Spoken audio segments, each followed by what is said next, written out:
All right. Kyle Reynolds, thanks for being here today. Of course. Thanks for having me. Yeah, and you're with Miles from Madison. Yes. Why don't you give me sort of the elevator pitch about what it's a nonprofit. So what do you guys do, and how did you come about? Yeah, so Miles from Madison is a nonprofit. We're designed to help kids and families with disabilities. So focusing on educational and recreational opportunities. One of those big things that we're working on, I'm sure we'll talk about later, is playgrounds, so building inclusive playgrounds. But we've also tried sponsoring different sensory activities in our neighborhood and are hoping to expand into some adaptive sports leagues and those types of things. We've also supported some other organizations like Easter Seals with their programs, but it all came about from my sister Madison. So she lived with disabilities. She had lissencephaly, so she was in a wheelchair, tube fed, non-vocal. So she was severely disabled, but we were able to give her a lot of opportunities and different therapies and things that really put a big smile on her face, and we could tell that were really beneficial for her throughout her life. So we noticed that, and then she passed away in 2018. And we had kind of always wanted to do something to preserve her legacy and keep that going and maybe give back a little bit as well. And my mom, Jeanette, she had the idea for a run. So we had recently moved into a new community right before she passed. And there's, kind of a route they would do every day. And we wanted to kind of honor that and do a run through the community, help build the community, help support people like Madison with disabilities. And so we started the run. That was the big thing. And then it all kind of blew up from there. And here we are today. That was 3 years ago. Okay. And you guys just did your third run? yes, we did. Yeah. Cool. And how was the turnout for that? It was really good. We were just shy of 300 runners this year, I think, Wow. which was really good turnout. We've been growing every year, get a lot of small business support as well. We probably almost had 20 sponsors this year. Amazing. A lot of them come out, bring booths. We're really happy. Every year I get great feedback from them. I don't know what it is. I really need to figure it out. But people actually stop at the booths at our run.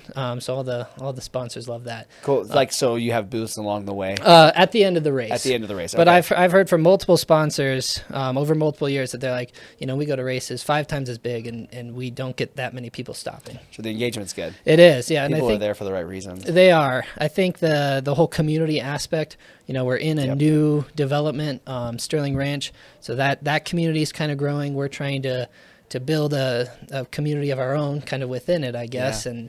And I don't know, there's just some synergy there that works out well. Okay, great. And so tell me more. Can you explain a little bit further about what it is, like, what are you guys trying to do? What is your, can you give me an example of what you've done in the recent past? Yeah, so I would say the biggest thing we've done over the past year and a half or so is work on our inclusive park down in Sterling Ranch in one of the new villages, Prospect Village. So there's going to be an 8-acre park there, and part of that park will be about 16,000 square feet of an inclusive playground. Okay. That playground's going to cost about $1 million Ooh. to put in, and we were kind of there from the very beginning. We have a good relationship with the developers there. They've been really supportive of our organization from the start, and we just kind of wanted to make sure that we had an inclusive park in our neighborhood, Okay. so that if Madison were still alive, she would have a good place to go and play. Because there's other kids in your community and 100%. all over Denver, Colorado, 100%. Who have the same issues, right? Accessibility issues. Yeah. Is every park in Colorado, is it ADA compliant? Is it only certain ones? How does that work? So they're all ADA compliant. Well, I can't say for all, Sure. but they're required to supposed be ADA compliant. Okay. Now, if you go to a lot of parks, you'll see a few things in common that are ADA compliant. So they have to make it so someone in a wheelchair, is the easiest way to just visualize it, can get from the parking lot to the play surface, for lack of a better word. So ramps in the parking lot, sidewalks all the way to the playground, essentially. And the kicker there is it's a ramp typically into wood chips. Yeah. So serves the purpose. That's so true. I have 3 young kids, and we spend a lot of time at playgrounds. Yep. And all the ones that we go to around our neighborhood are wood chips. Yep. And that's like a non-starter then, huh? Yeah. So they're just cheaper. Sure. Is likely why most of them are there. A little less maintenance. You just top them off every year, and you're good to go. But yeah, it really limits, people in wheelchairs, but also just people with other mobility issues as well. It's an uneven surface. You can get the same thing with a poured in place surface. It's a little bit more expensive, holds up a little better, I think, if it's done right. Yeah. So that's one of the biggest changes. That's like the soft rubbery surface. Exactly. It's not that soft. It's pretty hard, but yeah. If a kid falls on it, it's soft enough they're not gonna. Yeah, break anything, it meets all the legal requirements. Yeah. It's got a little bounce to it. People smarter than me figuring out the properties, but that's a big thing. And then there's certain types of equipment. In your head right now, you might be thinking of, some wheelchair swings, ramps up to different platforms, which is all true. But things have come a long way in terms of playground design that a lot of the equipment you don't even really notice. Yeah. We've been looking at these for a few years now, and sometimes it takes us a minute to even realize it on these parks that are really well done. So that's exciting. You can get it. It doesn't look out of the ordinary. It looks like a well done park, and it's built for everyone in that community. Just a little more thoughtful. Exactly. So how do you guys go about reaching out to these developers who are building? Who builds playgrounds usually? I imagine it's cities, developers. Could be. Okay. Where we are, Sterling Ranch, it's a new development. We're unincorporated Douglas County, so it's all metro districts. So I can speak to what I know with the new development. So some of those are being put in by the actual home builders. When they buy a certain number of lots, part of their contract is they have to develop some parks. Others are done by those metro districts, which are essentially the local government formed to build that neighborhood. Yeah. They pay for the infrastructure, those types of things, parks included.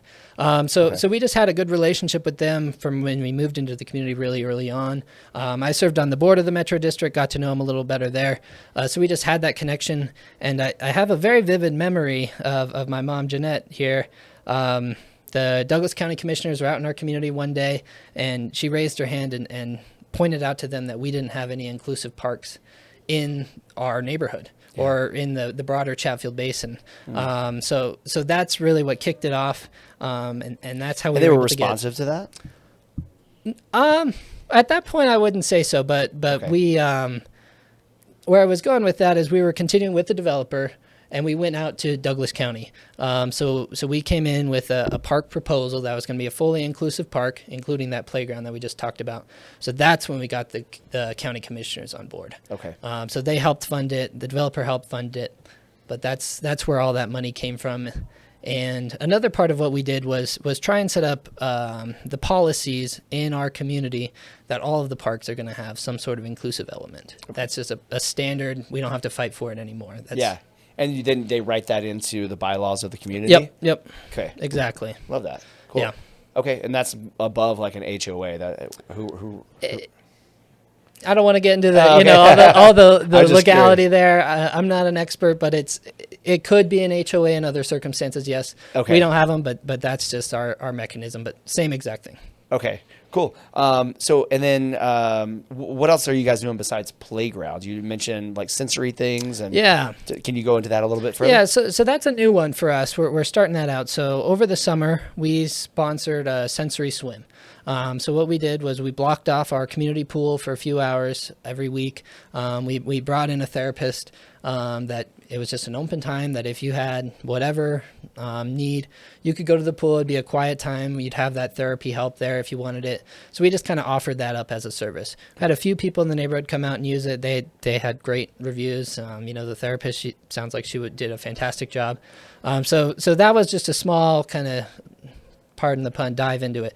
But we did that, and lately we've been trying to figure out what's next. And so that's where that adaptive sports programming is. We felt like we've gotten a lot of success on the playgrounds lately. So we're trying to figure that out. We don't have tons of details on it, but we're working with some people that have done it in the public school system, but also want to bring that in locally as well. Okay. And so at what point in the process of like building a playground, what point of the process do you try to get in with whoever's building it? Is the earlier the better? The earlier the better. Yeah. The big thing is cost. Sure. As we're talking with those wood chips, the port in place, the equipment, it costs a little bit more. Yeah. So you need to budget that in right away. There are other design considerations that you need to take into account. Kids love those kinetic pieces, so think swings, zip lines are popping up in more and more parks. Yeah. So those just have those big space constraints, especially if you make them adaptive, they're a little bit different. So you just really want to integrate those as early into the plan as you can. Maybe that changes some of the landscaping, the grading, things like that as well. Okay. Yeah, but it shouldn't be that hard to overcome. No, it's not. There's companies out there that do a great job. We had multiple submit bids that were all really good for this particular park. Cool. So there's people out there, tons of resources online. We're by no means experts. Maybe we're slowly becoming some. I think so. I think that's how it works. Just off of all the research we've done and reading up those papers that people have put out. But we were early on. We were just working on what we saw Madison, what she liked. Yeah. Taking that in, and then you find, okay, well, that's why that makes sense. And then going into other disabilities as well. Like what? Well, autism has a lot of different constraints too. Constraints is the wrong word, but different things to consider in the design. Considerations. So there could be like a sensory area. So we will have something similar to that. So it's just a quieter place. But there's also places where you have kids with more energy, so you need something more active. Okay. So you have to find a way to integrate all of those into one park. Yeah. Because these kids with disabilities, they go to school with kids their same age, they're friends with kids their same age. If they're able-bodied, say, they might want different equipment at the park. Yeah. Just to meet their level. So you want to make it so everyone can still play together at that park. They can keep those friend groups as they age up. So that's the challenge in trying to integrate that. So it's better to have some equipment that is accessible at every park rather than have one park that is very accessible for everyone with disabilities. That would be my argument. And I'd have to dig into the research, but there's a big discrepancy in park usage if you're able to walk into it versus driving to it. We only go to parks that we can pretty much walk to. We have 3 parks within like a reasonable walking or biking distance. And then there's tons of great parks around like Highlands Ranch that we could go to, but we just don't because it's a lot of work. It's a lot of work. It's a lot of work. And consider it if you have a kid with disabilities as well. That could be even more. Mobility is more important. So that's something that we've really been pushing. We've been calling it kind of our Every Park Inclusive campaign. Why are playgrounds so important to communities in general? Well, I mean, the history of playgrounds is kind of interesting. Going all the way back, it was literally to get kids off the street. Automobile accidents with pedestrian kids was one of the top 5 leading causes of death. Okay. So playgrounds started out there, and we've all seen those older, scary looking playgrounds, at least by today's standards. That's what I used to play on, So with like even the metal rusty slides. I don't think I'm that old, but even the playgrounds I was on would not fly today. No. It's crazy how much they've changed, and I'm sure there's good reasons. It's incredible, right? Yeah. I'm dabbling in starting a nonprofit, and I want to build. One of the things I want to do is build a playground in my hometown because there really isn't one in Texas. And are you familiar with Earthscape? They do the wooden structures. So have you ever go to Breckenridge? Yeah. On the way into Breckenridge, there's a beautiful playground on the right side there as you're coming in. And then also at Wash Park, they have one. And they're all wood structures. They usually will make them look like a fish or something like that. Okay, or a big bear that kids can climb on. Anyways, they do incredible wooden playground structures. And so I just my kids love playing on these things. They're aesthetically pleasing. I don't remember where I was going with that. What were we talking about? You were wanting to build one. I want to build one. But anyways, I don't know what it is, man. My kids love playgrounds, and the fact that my hometown doesn't even have a playground really. They have a playground, but it's subpar. I mean, it's worse than what you and I were when you were talking about old, ancient, rusty playgrounds. It's worse than that. So I feel like that's one thing that I'm kind of dabbling in. Yeah, no, they're incredibly important for development. It gives them that social skills. Also, they get a little bit of risk taking in a controlled environment, especially with the parks nowadays. So they get to practice different skills, different mobility, and that's just even more important for those kids with disabilities. They have less opportunities to do that. So if you have a good inclusive park where they can do that, that's even more important. That socialization, again, even more important for those types of kids. How we kind of got onto this playground thing is that's one way you can do one project and help a big group of people. So it builds that community around it, and I think that's why they're just kind of so important. Because families like that have similar issues, a place to congregate to around like a True, a and I think what we're trying to do here is and make it so it's not just people with disabilities, but it's a great Certainly. park for everyone. So you kind of have that intermingling of the organizations, or communities rather, because they aren't different. Right. They're neighbors. Yeah, that's awesome. So as far as fundraising goes, you guys do the 5K. When do y'all do that? That's in September. So Okay. next one will be September 20th, 2025. Cool. All right, I need to make sure I get that on my calendar. Do you have the exact date? You said it's September 20th? September 20th. Cool. I'm going to put that on my calendar, and make sure you ping us, and we'll Definitely. help you promote it when it comes around. I live like 10 minutes from Sterling Ranch, so it'd be Perfect. perfect. My wife's a runner. I'm not, but my daughters are runners, so we'll bring the whole family. It's and come out. it's more than just a run. Plenty of people walk it. Cool. Okay. Well, I'll walk it and let my wife. You run always it. have to put that out there. Some people get concerned, but it's a fun run. Fun run. There you go. Yeah, that's perfect. Is there any other fundraising that you guys are currently doing? We don't do anything else. We're looking into it. It all started with the run. The run, it's a lot of work Sure. to put on, especially these first few years. We're getting better at it. We got a lot of lessons learned. This year went really smoothly, I think. It's just we don't have to ask these silly questions anymore. We already have the Right. answers from the previous years. We're You looking don't know into what you it. don't know, right? I mean, putting on any sort of event the first time is really hard. Yep. And doing it yourself, you know what I mean? Yep. You're not bringing in consultants, I imagine. So, No. yeah. It was us two. Trial and error. A lot of Googling. Yeah. But we made it work, and each year it's getting better. We're looking into some other options, but the run's the big one for now. Okay. And then what are you guys using those funds for? Right. So I quoted the price of the park, the playground specifically, at about Okay. $1 million. We don't have that kind of money. Sure. I will say where we really came into that, we helped with the design, but we also went to the county and got a lot of matching funds from them. Cool. So we were an advocacy Are group. you guys writing grants? We're not. Okay. But that's something we could look into. But the money we raise, it's a smaller bucket, but that's to help fund that sensory swim. That's to help fund the scholarships with Easter seals that we've done in the past. In the past, we've also donated some smaller equipment to the Joshua School that helps some kids there. That's going to be money that's going to go to figuring out this adaptive sports league. So it's things like that. If our funds grow and we can start funding some sort of playground activities, that'd be fantastic. But no, we're working on the a idea smaller is not bucket. to necessarily fund it all. It's to educate the people who Right. are funding it on the importance of Right. it. So you don't need to raise $1 million to build an inclusive playground. You just need to raise enough money to help people who are building the playground, convince them Definitely. to Yep. build it inclusive. Yep. To show them the investment. Mm-hmm. Hey, this is worth it. Doing the soft surface is in the long term. It's going to cost about the same, and it's going to be way more accessible for Yep. people. Yeah. It has less maintenance over time, I imagine. Every year, annual maintenance. I'm sure at some point you got to come in and scrape Yep. it all up and redo Everything it has every its 5-10 years. pros or and whatever. cons. But Right. Yep. Yeah. Okay. Cool. So, other than the fun run, can you talk a little bit more about the adaptive leagues? Is there a sport you guys have in mind that you're looking at?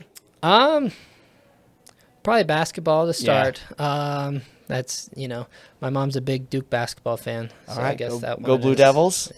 Do you have a We'll- favorite Duke? We'll make the Dookie? list. Bobby Hurley. Okay. Yeah. Probably Bobby Hurley, just- JJ Redick. All right. I like it. I'm a big Dallas Mavericks fan, and we had Derek Lively. So thank you for Derek Lively. He's been great. There you go. He's a good dude, too. So we were talking about parks. Is there is every park pretty much have, is it accessible, or is it there are only a certain percentage of them? Right. So we got numbers. It's about 6% of the planned parks. So these are parks that haven't been built yet are designed to be inclusive. So as we were talking earlier, they're all that 6%. ADA. That's incredibly low. Yes. I'm yes. very surprised by that number. Yes. So we got a long way to go. Yeah. A a lot of educating to do. Definitely. We take some success in that we've gotten Sterling Ranch, which is going to have probably another dozen or so smaller pocket parks every one of those is going to have an inclusive element in it. Okay. We've got 2, one's almost done, and the bigger one. That seems like a great approach to get in early and get that written into the bylaws, because then that affects all the parks that get built around and that's the only way. And it sets a standard too for that neighborhood, for that community, for that city. Now there's a standard, and the next community that gets built next to it is going to see that and be like, oh, that's the expectation. Yeah. So we should do the same. Definitely. And the next step is to go to the county level, get that. I think we could have a good chance of success there. But have you had any conversations with on a state level? No, we haven't gotten that far. I don't even know if they have anything to do with parks. They should. National parks and state parks, obviously. Yeah. State parks, but a lot of it comes down to that local level. Yeah. Counties funding a lot, cities funding a lot, but I mean, we can certainly go that way. Well, I always say, even in politics, you can have a much bigger impact focusing on your local politics. And I imagine the same is true for you guys, right? Focusing locally, you can have a really big impact on the people around you. Yeah. So, as you already are. Yeah. Okay, awesome. Well, why don't you tell people who are watching where they can find you, how they can support you, how they can help you? Yeah, so we're at milesformadison.org. That's where you can find all the information about us. That's a 4, right? Yes, it's the number 4. Okay. milesformadison.org. Okay. That's where we got all our information. Like I said, our big event is the run. We'll be having our 4th annual run. A big year for us. Yeah. Cool. Yeah, yeah. So we're toying with maybe doing a 4-mile option. Okay. So more to come there. A 4K. Yeah, or maybe a 4K. That might be more approachable. So that'll be coming up. Yeah, September 20th. Make it a 4-legged race. Or that's a 3-legged race. You missed your opportunity this year. All right. That would have been tough. But we post all our information there. We've got information on our campaigns. We got information on our sensory swim. We'll have information on the adaptive sports and what we're doing. Any social media accounts they can follow? We do. We got an Instagram, Miles for Madison. There's some underscores. We'll find it and we'll put it in the show notes. We can send it to you. Yeah. Yeah, send it on our way. We'll make sure we add it to the show notes. We're on LinkedIn as well. It's a they can find you somewhere. A mom everywhere. and pop shop, you could say. So it's just us two putting it all together. I'm certain if you put in Miles for Madison on Google, they'll be able to find. We should you guys. pop up. We should. We've been fighting. There's a few. Cool. One with a slightly different Madison spelling. Okay. Awesome. Well, reach out if you are interested in helping. And definitely, I think anyone watching should plan to attend the fun run. If you're in the South Denver area, you should definitely come on. It's September 20th. September 20th. All right, we got a few months. Yes, plenty of time to train. Plenty of time to train. What does the winner get? High fives? We have some pretty good prizes. Really? Yeah, a lot of the sponsors. A lot of the sponsors give gift cards, things like that. Okay. So yeah, we actually have good prizes. All right, I'm gonna start training to win that thing now. Yeah, there you go. As we get closer, we typically post a couch to 5K, so you'll be good to go. Okay, cool. We'll make sure and follow along then. Awesome. Well, thank you for your time. Thank you very much.